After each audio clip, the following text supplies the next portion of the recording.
పెదవులతోటి పిలిచే పిలుపుల కన్నా మనసారా ఓ సైగే చాలంటున్నా. అడుగులతోటి దూరం కొలిచే కన్నా దూరాన్నే గుర్తించని పయనం కానా.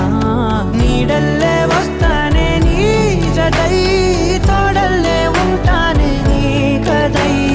మూయిను పాపల కంటి గుండెపై కవితల్లి రాజావు దేవతై. నిజమేనే చెబుతున్నా జా